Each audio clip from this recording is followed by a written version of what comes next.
दोस्तों, क्या आपको पता है स्पेस में टॉयलेट वेस्ट के साथ क्या किया जाता है? क्या आप जानते हैं इलॉन मस्क के स्पेसएक्स क्रू को स्पेस सूट में ही टॉयलेट क्यों करना पड़ा? दोस्तों, अगर आप इन सभी स्पेस चैलेंजेस के बारे में जानना चाहते हैं तो आज के वीडियो में आखिरी तक जरूर जुड़े रहिएगा, क्योंकि आज हम बात करेंगे इसी प्रॉब्लम के बारे में जो शायद हम आम लोगों के लिए इतनी बड़ी बात नहीं, लेकिन स्पेस में जा रहे इन एस्ट्रोनॉट्स के लिए एक बड़ा इशू हो जाता है। तो चलिए शुरू करते हैं। दोस्तों, धरती पर आप चाहे 2 ईंट लगा लो या फिर दुबई के किसी शेख की तरह गोल्ड प्लेटेड टॉयलेट यूज करो, ग्रेविटी के कारण आपको दोनों ऑप्शंस में ही कोई दिक्कत नहीं आती। ऐसा इसलिए क्योंकि धरती पर जो ग्रेविटी है वो आपके वेस्ट को आपसे दूर नीचे की ओर खींच लेती है। मगर क्या आपने सोचा है कि हमारे जो एस्ट्रोनॉट होते हैं वो ये काम कैसे करते हैं? दोस्तों, दरअसल स्पेस में ग्रेविटी ना होने के कारण यह प्रोसेस पृथ्वी की तरह सीधा सिंपल ना होकर थोड़ा कॉम्प्लिकेटेड हो जाता है। वहाँ अगर आपके वेस्ट का थोड़ा हिस्सा भी खुला रह जाए तो वो नीचे ना जाकर हवा में उड़ने लगता है, जो एस्ट्रोनॉट्स की सेहत के लिए हानिकारक है। साथ ही स्पेस स्टेशन में लगे इक्विपमेंट्स के लिए भी ये काफ़ी खतरनाक हो सकता है, क्योंकि ये इक्विपमेंट्स काफ़ी सेंसिटिव होते हैं और इस तरीके से ह्यूमन वेस्ट के संपर्क में आने से इनमें भी खराबी आ जाती है, जो क्रू मेंबर्स के लिए जानलेवा भी साबित हो सकती है। यानी कि अपने वेस्ट को अगर एस्ट्रोनॉट सही से ठिकाने ना लगाए तो इसकी कीमत उन्हें अपनी जान से भी चुकानी पड़ सकती है। दोस्तों, मिड 20th सेंचुरी में जब पहली बार इंसानों ने स्पेस में जाने की शुरुआत की तब काफ़ी छोटे समय के लिए उनको स्पेस में भेजा जाता था। छोटी फ्लाइट्स के लिए ये मान लिया जाता था कि एस्ट्रोनॉट्स को टॉयलेट की ज़रूरत नहीं पड़ेगी और इसीलिए उस वक्त के स्पेसक्राफ्ट में टॉयलेट्स नहीं बनाए जाते थे। स्पेस में जाने वाले पहले इंसान थे सोवियत यूनियन के यूरी गैगरिन, जिनकी यात्रा बिल्कुल वैसी ही रही थी जैसे कि प्लान की गई थी। लेकिन जब दुनिया के दूसरे और अमेरिका के पहले व्यक्ति को स्पेस में भेजने की बारी आई तब हुआ कुछ ऐसा कि स्पेसक्राफ्ट को उड़ने में 3 घंटे की देरी हो गई। उस 3 घंटे तक अमेरिका के एलन शेफर्ड स्पेस सूट पहनकर स्पेसक्राफ्ट में ही बैठे रहे। उड़ने से पहले उनको एकदम से टॉयलेट जाने की जरूरत पड़ी, लेकिन स्पेसक्राफ्ट में वॉशरूम ना होने के कारण उनको अपने स्पेस सूट में ही टॉयलेट करना पड़ा। यानी कि अमेरिका के जो सबसे पहले अंतरिक्ष यात्री थे उनको गीले कपड़ों में ही स्पेस यात्रा करनी पड़ी। दोस्तों, आगे बढ़ने से पहले अगर अभी तक आपको वीडियो पसंद आ रही है तो अभी के अभी लाइक भी कर दीजिए। दोस्तों, समय के साथ जब स्पेस फ्लाइट्स लंबी होने लगी और इंसान दूर तक स्पेस को एक्सप्लोर करने की रेस में जुट गए तब स्पेस एजेंसीज के पास एक बड़ा चैलेंज जो आया वो था स्पेस में टॉयलेट्स बनाने का। मगर जैसे कि आप जानते हैं कि यह काम आसान ना था, इसीलिए शुरुआत में क्रू मेंबर्स को कुछ स्पेशल पैकेट्स दिए जाने लगे। क्रू मेंबर्स इन थैलियों को ही वॉशरूम की तरह इस्तेमाल करने लगे। वो इन पैकेट्स में वेस्ट स्टोर करते और जब वापसी धरती पर आते तब इन पैकेट्स को डंप कर दिया करते। यहाँ तक कि जब इंसान पहली बार चांद पर गया था तब भी इन पैकेट्स का ही इस्तेमाल किया गया था।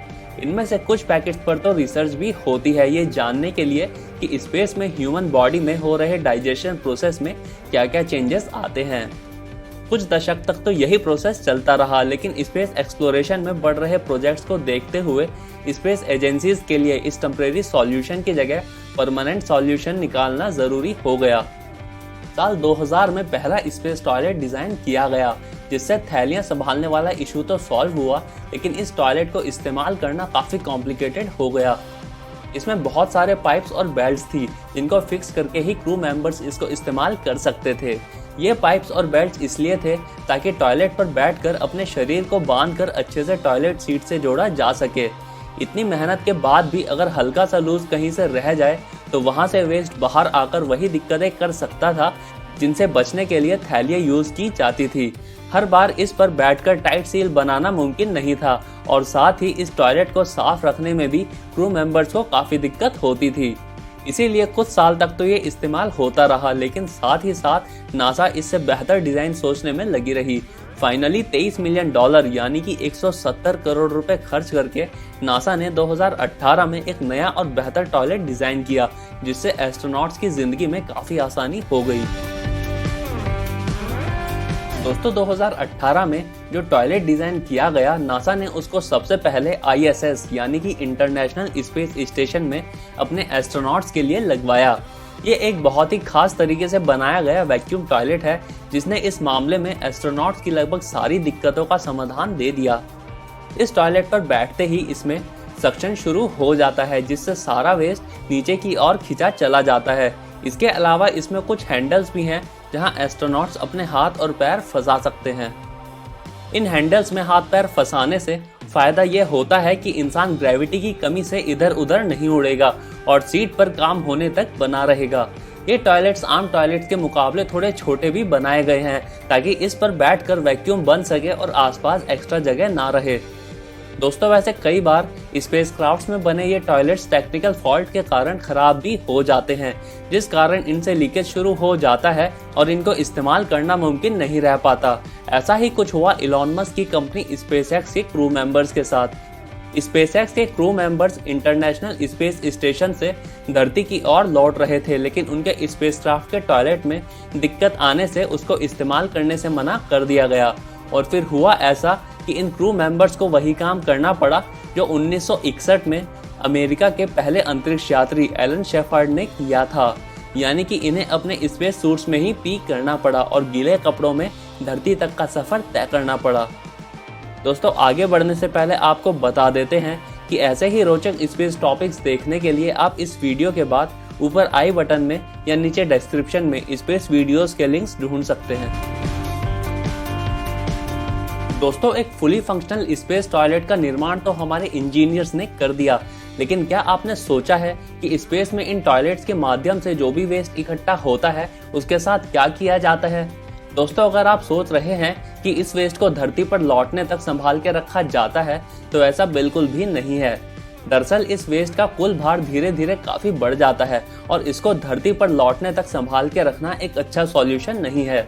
इसीलिए इस वेस्ट को स्पेस में ही ठिकाने लगा दिया जाता है। अब अगर देखा जाए तो इस वेस्ट में दो अलग अलग कंपोनेंट होते हैं। एक होता है पी जो पूरी तरह से पानी होता है और दूसरा होता है पूप। स्पेस में साफ पानी ले जाना स्पेसक्राफ्ट का काफी वजन बढ़ा सकता है और इसीलिए साफ पानी कम मात्रा में ले जाया जाता है और इकट्ठे हुए पी को ही रिसाइकल करके इस्तेमाल कर लिया जाता है। जी हाँ दोस्तों, आपने सही सुना। स्पेसक्राफ्ट के भार को कम रखने के लिए एस्ट्रोनॉट्स अपने पी को ही रिसाइकल करके बार बार इस्तेमाल करते रहते हैं और इसीलिए एस्ट्रोनॉट्स के बीच एक कहावत भी है कि today's coffee is tomorrow's coffee, यानी कि आज जो उनकी कॉफी है कल भी वो सेम कॉफी ही पी रहे होंगे। बस फर्क सिर्फ इतना होगा कि वो कप में दोबारा वापस आने से पहले टॉयलेट में घूम के आ जाएगी। इसके अलावा अगर बात करें पूप की तो इसको स्पेस में नष्ट कर दिया जाता है। जब पूप वेस्ट अच्छी खासी मात्रा में इकट्ठा हो जाता है तो इसको इंटरनेशनल स्पेस स्टेशन से कार्गो शिप में लोड करके धरती की तरफ फेंक दिया जाता है। धरती के वायुमंडल में आते ही इस कार्गो शिप में आग लग जाती है और ये सारा पूप वेस्ट जलकर नष्ट हो जाता है। वैसे एक और फैक्ट आपको बता देते हैं कि जब इस कार्गो शिप में आग लगती है तो ये धरती से बिल्कुल शूटिंग स्टार की तरह नजर आता है, यानी कि अगली बार अगर आपको आसमान में टूटता तारा नजर आए तो जरूरी नहीं कि वो कोई मीटियर हो, ये भी हो सकता है कि वो पूप वेस्ट से भरा कार्गो शिप हो जो आसमान में आपकी आंखों के सामने जलकर नष्ट हो रहा हो। दोस्तों आज के वीडियो के लिए बस इतना ही। वीडियो पसंद आई हो तो लाइक करके हमारा प्रोत्साहन जरूर बढ़ाइए और चैनल पर पहली बार आए हैं तो सब्सक्राइब करके घंटा भी बजा दीजिए। धन्यवाद।